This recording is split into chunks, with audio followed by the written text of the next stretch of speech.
The live TV, सच सबसे आगे।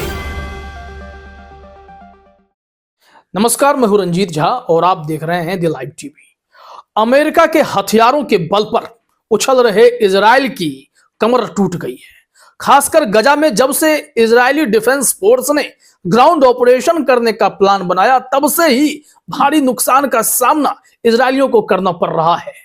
America से 81% तक हथियार खरीदने वाले इजराइल अपनी पूरी ताकत, अपनी पूरी ऊर्जा गजा में खपा रहा है। जब तक हवाई हमले कर रहा था, निर्दोषों की हत्या कर रहा था, तब तक तो इजराइल हीरो बन रहा था। लेकिन जैसे ही उसने ग्राउंड ऑपरेशन करना शुरू किया, तो मानो गजा इजरायली डिफेंस फोर्स के लिए किसी कब्रिस्तान से कम नहीं बन गया हो। क्योंकि अब वहां जो हालत है, खास करके इजरायली टैंकों की, इनके टैंक की क्षमता ही 2200 की है, लेकिन जो इनके टैंकों की हालत हुई है, इनके जो मिलिट्री बुलडोजर हो या सैन्य वाहन हो, उनकी धज्जियां गजा में उड़ी हैं। उसके बाद जहां भी गजा में नजर दौड़ाएंगे, आपको इजरायली टैंकों का ही कब्रिस्तान वो नजर आएगा। यहां पर टैंक बेकार पड़े हुए हैं, क्योंकि एक के बाद एक बहुत ही प्लान्ड वे में हमास के लड़ाकों ने इजरायली टैंकों को निशाना बनाया और धज्जियां उड़ा दी। यह विजुअल आप अपने स्क्रीन पर देखिए कि कैसे टारगेट किया जाता है। सीधे तौर पर पहले घात लगाया जाता है जहां से टारगेट हो, और हमला किया जाता है। हमले का असर यह होता है कि टैंक की धज्जियां उड़ जाती हैं। एक विजुअल हम आपको दिखाते हैं, गुलाम नबी मदनी ने साझा की है। उसके बाद हम और भी विजुअल आपको दिखाएंगे, और इसमें आपको समझ में आएगा कि कैसे इजरायली फोर्स अब बेबस है गजा में। देखिए जरा इस वीडियो को, इसमें देखिए जूम किया जाता है, निशाना लगाया जाता है और फिर फायर होता है। जिसके बाद वो दृश्य जहां आप गौर से देखेंगे तो एक इजरायली व्हीकल ही है, वो शायद टैंक है, और टारगेट किया गया, उसे उड़ा दिया गया। इस तरीके से बहुत सारे अटैक प्लान हुए, खूब हमले हुए। जहां भी इजरायली डिफेंस फोर्स टैंकों में छुपे रहे, बाहर निकलने की जहमत नहीं कर पाए, उस टैंक पर तो और भयंकर हमला हुआ। सैनिकों के भी चीथड़े उड़ गए हैं। इस विजुअल को लेकर कई इंफॉर्मेशंस भी हैं, वो अभी आगे बताते हैं आपको। लेकिन कुछ विजुअल अभी और आप देखिए, जिसमें इजरायली टैंकों की एकदम से बत्ती बनाई गई है। यह विजुअल वॉर मॉनिटर पे हमें मिला है। इसमें भी कैसे इजरायली टैंकों को टारगेट किया जाता है दिखाया जा रहा है। देखिए अपने स्क्रीन पर, यहां भी एक टैंक है और यहां से हमास के लड़ाके निशाना साधते हैं और उस टैंक को उड़ा देते हैं, और उस टैंक के ही चीथड़े उड़ जाते हैं। उस टैंक में इजरायली सैनिक भी निश्चित तौर पर होंगे ही होंगे। तो इस तरीके से हमला होता है। फिर देखिए, घर के भीतर से टारगेट बनाया गया और फिर देखा जाता है कि कहां पर इजरायली मिलिट्री व्हीकल है। देखिए टैंक जा रहा है, अगले विजुअल में दिखाई पड़ रहा है इसी में, और यहां से उसे उड़ा दिया गया। ये बिल्कुल प्लान्ड वे में हमास के लड़ाके अंजाम देते हैं, जिससे इजरायली सैनिकों के भीतर एक डर का माहौल पैदा हो गया है। फिर देखिए अगले सीन में भी दिखाया जा रहा है कि कैसे निशाना लगाया गया है और यहां पर फिर हमला किया जाता है। हमला किया जा रहा है, वहां पर देखिए आग की लपटें उठ रही हैं। यह भी इजरायली टैंक को ही निशाना बनाया गया है। तो गजा में जहां भी आप देखेंगे, देखिए सैनिक बाहर निकलकर फिर से फायर कर रहे हैं उस टैंक में, ताकि जो भी संभावना थोड़ी बहुत उसके ठीक होने की हो, वो भी खत्म हो जाए। तो यूं ही नहीं कहा जा रहा कि गजा इजरायली टैंकों के लिए कब्रिस्तान बन गया। देखिए अगला विजुअल देखिए, कैसे टारगेट किया जा रहा है। फिर से निशाना लगा और सीधे टैंक पर हमला, और इस तरीके से फिर देखिए बिल्डिंग के गैप के बीच से भी अब निशाना लगाने की कोशिश होगी।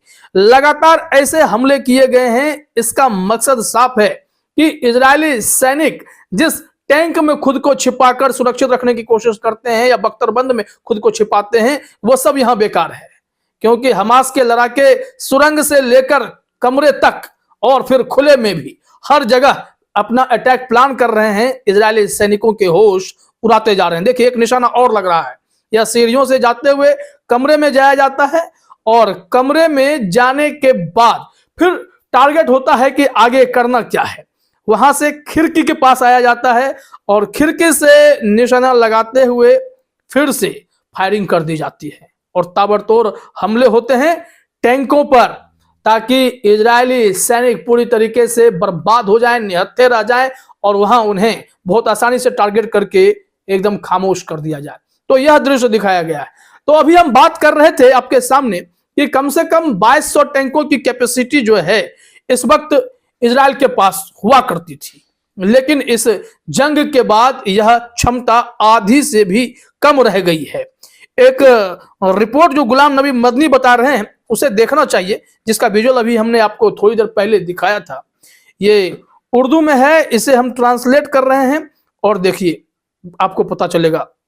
कताइब al Qassam mujahideen set fire to an Israeli military vehicle in al Rizwan area of Gaza city with Yasin 105 missile and Sawaz bomb. यहां पर बताया जा रहा है कि जो मिलिट्री व्हीकल्स हैं उसे गजा के लड़ाके अब निशाना बना रहे हैं। इसमें यासीन 105 मिसाइल का प्रयोग किया जा रहा है और सावाज बॉम्ब का प्रयोग किया जा रहा है। पॉइंट नंबर 2 में कहा जा रहा है कि Mujahideen also released the explosive video of this action. इसके एक्सप्लोजिव वीडियो भी शेयर किए गए हैं, जो कि खबर की शुरुआत में हमने आपको दिखाए हैं। और जो तीसरा हिस्सा है उसमें देखिए कहा जा रहा है कि Kataib al Qassam mujahideen have so far destroyed more than 1000 tanks, military vehicles, bulldozers partially और completely of the Israel army. Israeli army के 1000 टैंक, मिलिट्री व्हीकल्स, बुलडोजर, इन सबको आंशिक तौर पर या पूरी तरीके से बर्बाद कर दिया है हमास के लड़ाकों ने। तो 2200 टैंक की कैपेसिटी वाले इजराइल की हालत क्या हो गई होगी। इन्हें तो अभी गाजा से भी लड़ना है, इसके अलावा इन्हें हिजबुल्लाह से भी जंग लड़नी है, यमन में भी टारगेट पर हैं। तो कहां कहां ये खुद को सेफ रखेंगे। ऐसे में इजराइल के प्रधानमंत्री बेंजामिन नेतन्याहू के पास विकल्प यही है कि वो सऊदी अरब की भी बात सुने, फ्री फिलिस्तीन की जो मांग है उसे पूरी कर दें और खुद बोरिया बिस्तर समेट के साइड हटे, क्योंकि जबरदस्ती किसी पर कब्जा किया जाना भी उचित नहीं है। यहां लिखा हुआ है कि Saraya al Quds Kataib al mujahideen Kataib al Aqsa and other mujahideen have also destroyed more than 400 Israeli military tanks, military vehicles and bulldozers. यानी कि 400 मिलिट्री टैंक, मिलिट्री बुलडोजर्स, ये सब बर्बाद किया गया है सराया al Quds Kataib al Mujahideen. मतलब ये जो अलग अलग लड़ाके उनका गैंग है वो गैंग पूरी तरीके से मुस्तैद हैं और इनके छक्के छुड़ा रहे हैं। इस रिपोर्ट में तो यही बताया जा रहा है कि 400 यहां हो गया, 1000 उधर समझ लीजिए, तब तो फिर 700-800 मात्र टैंक अभी इजरायलियों के पास बचे होंगे, वो भी ताकतवर टैंक, मरकाबा 3, 4, 5, इतने अपडेटेड टैंक्स की बात होती है कि आधुनिक सुविधाओं से लैस है, लेकिन गाजा पट्टी में सारे टेक्निक इनके फेल हो रहे हैं। हमास के लड़ाके इन टैंकों पर भी भारी पड़ रहे हैं। जो आखिरी पॉइंट है, Israel has begun withdrawing its troops from Gaza after the worst destruction by the Gaza mujahideen. Gaza के लड़ाकों ने, जो मुजाहिदीनों ने जो तबाही मचाई है, जो अटैक किया है इजरायली सेना पर, उससे इन लोगों के भीतर डर का माहौल है, अपने कदम पीछे खींच रहे हैं। धीरे धीरे इजरायली सैन्य टुकड़ी जो है इस डिस्ट्रक्शन के बाद वापस लौटती हुई भी दिखाई पड़ने लगी है। तो कुल मिलाकर यही है कि हमास और इजराइल की जंग 100 दिनों के आंकड़े को भी पार कर चुकी है। इसके बावजूद वहां पर जंग की रफ्तार वही है, हमास के लड़ाके वैसे के वैसे ही डटे हुए हैं और इजरायली सैनिक गजा में ग्राउंड ऑपरेशन के नाम पर बुरी तरीके से उलझ चुके हैं, फंस चुके हैं। जिन्हें मौका मिल रहा है वो जान बचाकर भाग रहे हैं और फिर इजरायली डिफेंस फोर्स अपने सैन्य टुकड़ियों को भी वापस बुला रहा है, क्योंकि उनकी ताकत एकदम घटती जा रही है, उनके टैंक बर्बाद होते जा रहे हैं। फिलहाल इस वीडियो में इतना ही। आप सभी का हमसे जुड़ने के लिए बहुत बहुत धन्यवाद। द लाइव टीवी, सच सबसे आगे।